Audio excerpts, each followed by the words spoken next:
ঢাকার রাজপথ গতকাল এমন এক অভূতপূর্ব দৃশ্যের সাক্ষী হলো, যা স্বাধীন বাংলাদেশের ছাত্র রাজনীতির ইতিহাসে এর আগে কখনো দেখা যায়নি। বিলাসবহুল নামি দামি গাড়ির দীর্ঘ সারি, চোখ ধাঁধানো আলোর রোশনাই আর দেশের তাবর তাবর রথী মহারথীদের পদচারণায় মুখরিত এক জমকালো সন্ধ্যা। না, এটি কোনো ভিভিআইপি রাষ্ট্রনেতার বা বিলিয়নিয়ার ব্যবসায়ীর একক কোনো অনুষ্ঠান ছিল না। এটি ছিল স্বাধীন বাংলাদেশের ছাত্র সমাজের প্রধান প্রতিনিধি ডাকসুর ভিপি সাদিক কায়েমের বিয়ের অনুষ্ঠান। যে বিয়ে কেবল দুটি মানুষের বা দুটি পরিবারের মিলনেই সীমাবদ্ধ থাকেনি, এটি আক্ষরিক অর্থেই পরিণত হয়েছিল এক কালচারাল রেভলিউশন বা সাংস্কৃতিক বিপ্লবে, যেখানে অত্যন্ত সুচারুভাবে নিখুঁত ছন্দে মিলেমিশে একাকার হয়ে গিয়েছিল নিখাদ ইসলামী রীতিনীতি এবং আভিজাত্যের চরম উৎকর্ষ। গত ২৪ ঘন্টায় দেশের মূলধারার গণমাধ্যম থেকে শুরু করে সামাজিক যোগাযোগ মাধ্যমের প্রতিটি টাইমলাইন, প্রতিটি চায়ের কাপের আড্ডা, সবকিছুর কেন্দ্রবিন্দুতে কেবল একটিই নাম, সাদিক ও আনিকার রাজসিক বিয়ে। আমাদের সমাজে সাধারণত একটি ভুল ধারণা প্রচলিত আছে যে ইসলামী শরীয়ত বা রীতিনীতি মেনে কোনো বিয়ের আয়োজন করলে তা হয়তো খুব সাদামাটা বা জৌলুসহীন হতে বাধ্য। কিন্তু ডাকসু ভিপি সাদিক কায়েম সেই প্রচলিত ধারণাকে একেবারে সমূলে উপড়ে ফেলেছেন। তিনি প্রমাণ করে দিয়েছেন ধর্মীয় গাম্ভীর্য এবং শালীনতা বজায় রেখেও আভিজাত্য এবং জাঁকজমকপূর্ণ আয়োজনে বিয়ের অনুষ্ঠান করা যায়। আনুষ্ঠানিকতার শুরু হয়েছিল ঢাকা বিশ্ববিদ্যালয়ের কেন্দ্রীয় মসজিদে। পবিত্র কোরআনের ধ্বনি আর ধর্মীয় ভাবগাম্ভীর্যের মধ্য দিয়ে সম্পন্ন হয় আকোথ বা কাবিনের মূল আনুষ্ঠানিকতা। ঢাকা বিশ্ববিদ্যালয়ের মতো একটি ধর্মনিরপেক্ষ এবং মুক্ত চিন্তার ক্যাম্পাসের কেন্দ্রীয় মসজিদে ডাকসু ভিপির এই বিয়ের আনুষ্ঠানিকতা একটি গভীর নীরব বার্তাও দিয়েছে। এখানে আকোদ শেষে ওসমান হাদির কবর জিয়ারতের মাধ্যমে অনুষ্ঠানের গাম্ভীর্য আরও বেড়ে যায়। কিন্তু চমকের আসল অংশটি তখনও বাকি ছিল। মসজিদের পবিত্র আনুষ্ঠানিকতা এবং ওসমান হাদির কবর জিয়ারত শেষে যখন বিয়ের মূল রিসিপশন বা মেহমানদারির জন্য ঢাকার অভিজাত শহীদ আবু সাইদ কনভেনশন সেন্টারে অতিথিরা আসতে শুরু করলেন, তখন সবার চোখ আক্ষরিক অর্থেই কপালে ওঠার জোগাড়। কনভেনশন সেন্টারের সুসজ্জিত গেটের সামনে একে একে এসে থামছে দেশের সবচেয়ে দামি এবং বিলাসবহুল সব গাড়ির বহর। ভেতরে প্রবেশ করতেই অতিথিদের অভ্যর্থনা জানাচ্ছে আধ্যাত্মিক এবং মোহনীয় কাওয়ালি সঙ্গীতের সুর। কোনো পাশ্চাত্যের ডিজে পার্টি বা কানের পর্দা ফাটানো হিন্দি গানের বদলে রুচিশীল কাওয়ালির এই আয়োজন পুরো পরিবেশকে এক অন্য মাত্রায় নিয়ে গিয়েছিল।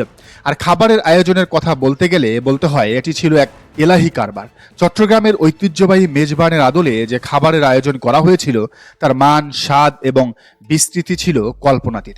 সমাজে যারা অন্যের খুঁত ধরতে সবচেয়ে বেশি ভালোবাসেন, সেই চরম খুঁতখুঁতে মানুষটিও গতকালের এই আয়োজনে বিন্দুমাত্র ত্রুটি বা দ্বিমত করার সুযোগ পায়নি। এজন্যই হয়তো বলা হয় শিবির হচ্ছে একটি সুশৃঙ্খল সংগঠন। একজন ছাত্রনেতার বিয়ে যে সমাজের সর্বস্তরের মানুষের, বিশেষ করে জাতীয় রাজনীতির শীর্ষ নেতাদের এমন এক মিলন মেলায় পরিণত হতে পারে তা হয়তো বাংলাদেশের মানুষ এই প্রথম দেখল। গতকাল রাতে শহীদ আবু সাইদ মিলনায়তনে যেন গোটা দেশের নাগরিক সমাজের ঢল নেমেছিল। কে ছিলেন না সেখানে?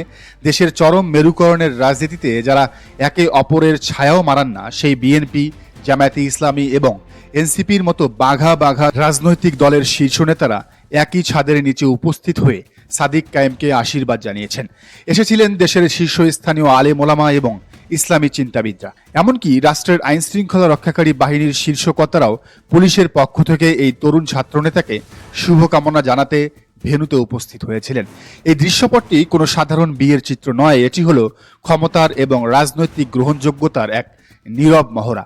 ডাকসুর ভিপি পদাধিকার বলে বাংলাদেশের প্রধান ছাত্রনেতা, কিন্তু বিগত কয়েক দশক ধরে ছাত্রনেতাদের যে নেতিবাচক ইমেজ বা পেশিশক্তির রাজনীতিতে মূল্যায়ন করা হতো, সাদিক কায়েম তার এই রাজসিক বিয়ের মাধ্যমে সেই সমীকরণটি সম্পূর্ণ উল্টে দিয়েছেন।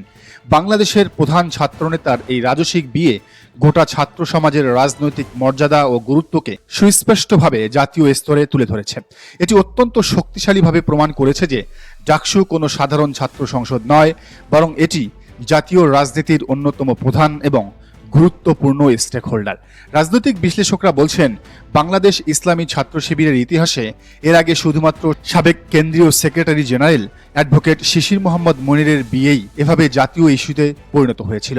আর আজ কয়েক যুগ পর সাদিক কায়েমের বিয়ে ঠিক একই রকমভাবে বা তার চেয়েও বহুগুণ বেশি মাত্রায় জাতীয় এবং রাজনৈতিক চর্চার মূল বিষয়ে পরিণত হয়েছে। এখন যে কোনো সফল এবং আলোচিত ঘটনার পেছনে কিছু নিন্দু বা সমালোচকের জন্ম হওয়াটা অত্যন্ত স্বাভাবিক। সাদিক কায়েমের এই রূপকথার মতো বিয়ে এবং তার রাজনৈতিক উত্থানে বরাবরের মতোই চরম জ্বলন ধরেছে বিরোধী ছাত্র সংগঠনগুলোর।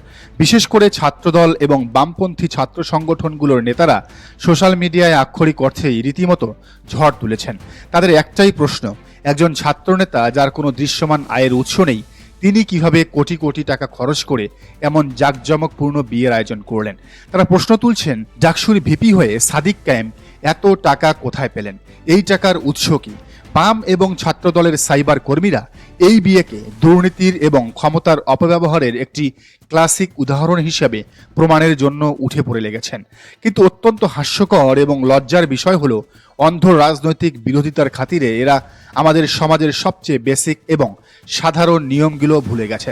এদের এই অজ্ঞতা এবং প্রোপাগান্ডা দেখে সমাজের সচেতন মানুষরা রীতিমতো হাসাহাসি করছেন এবং এদেরকে মূর্খ ও ছোটলোক মানসিকতার বলে আখ্যা দিচ্ছেন। এই সমালোচকরা ভুলে গেছেন যে বাঙালি মুসলিম সমাজের বিয়ের নিয়ম নীতি আসলে কি। বরযাত্রী যখন কনের বাড়িতে বা কনে পক্ষের আয়োজিত অনুষ্ঠানে যায়, তখন বরপক্ষের কেবল যাওয়ার যাতায়াত খরচটাই লাগে। বিয়ের মূল আয়োজন, কনভেনশন সেন্টারের ভাড়া, হাজার হাজার অতিথির খাবার, কাওয়ালির আয়োজন, এর সব কিছুর সম্পূর্ণ খরচ বহন করে কনে পক্ষ। বরযাত্রী সবাইকে কনে পক্ষ সম্পূর্ণ নিজেদের খরচে রাজকীয়ভাবে আপ্যায়ন করে। এখানে বরপক্ষের বা সাদিক কায়েমের একটি টাকাও খরচ করার কথা নয় এবং তিনি করেননি। বরপক্ষের খরচ বা দায়িত্ব থাকে কেবল বউ ভাত বা ওয়ালিমা অনুষ্ঠানে, যা ছেলের বাড়িতে বা ছেলের খরচে অনুষ্ঠিত হয়। বিরোধীদের এই নোংরা প্রোপাগান্ডার কফিনে শেষ পেরেকটি ঠুকে দেয় কনের পারিবারিক পরিচয়ের আসল সত্যটি। সাদিক কায়েমের স্ত্রী আনিকা পেশায় একজন ডাক্তার, কিন্তু তার চেয়েও বড় পরিচয় হলো তার পারিবারিক আভিজাত্য। ডাক্তার কনের বাবা কোনো সাধারণ মানুষ নন, তিনি দেশের অন্যতম শীর্ষস্থানীয় একজন শিল্পপতি। তিনি স্বনামধন্য রিলায়েন্স গ্রুপের চেয়ারম্যান। রিয়েল এস্টেট এবং ল্যান্ড ব্যবসায় তার শত কোটি টাকার ওপর বিনিয়োগ এবং সম্পত্তি রয়েছে।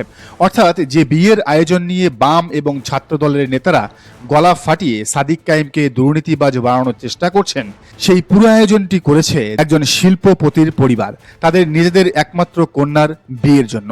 একজন বিলিয়নিয়ার শিল্পপতি তার মেয়ের বিয়েতে কোটি টাকা খরচ করে কনভেনশন সেন্টার ভাড়া করবেন, দামি গাড়ির বহর আনবেন এবং মেজবানের আয়োজন করবেন। এটাই তো স্বাভাবিক। এর সাথে একজন ছাত্রনেতার দুর্নীতির কি সম্পর্ক থাকতে পারে? সব মিলিয়ে বলা যায়, ডাকসু ভিপি সাদিক কায়েম নিজের বিয়ের মাধ্যমে বাংলাদেশের ছাত্র রাজনীতির ইতিহাসে এক নতুন অধ্যায়ের সূচনা করলেন। তিনি শুধু একটি কালচারাল রেভলিউশনই ঘটাননি, বরং প্রমাণ করে দিয়েছেন যে তিনি আর কেবল বিশ্ববিদ্যালয়ের গণ্ডির ভেতর সীমাবদ্ধ কোনো ছাত্রনেতা নন। তার বিয়ে নিয়ে সামাজিক যোগাযোগ মাধ্যম, মূলধারার গণমাধ্যম এবং রাজনৈতিক অঙ্গনে যে অভূতপূর্ব মাতামাতি, আলোচনা এবং স্নায়ুযুদ্ধ চলছে, তা সন্দেহাতীতভাবে প্রমাণ করে সাদিক কায়েম ইতিমধ্যে একজন জাতীয় নেতায় পরিণত হয়েছেন।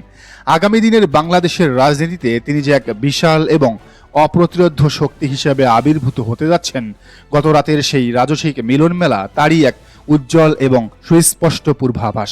বিরোধীদের গাত্রদাহ হয়তো আরো বাড়বে, কিন্তু সাদিক কায়েমের এই উত্থানকে ঠেকিয়ে রাখার সাধ্য আপাতত কারো নেই। দর্শক, বিষয়টিকে আপনি কিভাবে দেখছেন জানান মন্তব্যের ঘরে। আর এই চ্যানেলে নতুন হলে অবশ্যই সাবস্ক্রাইব করে বেল আইকনটি বাজিয়ে রাখুন।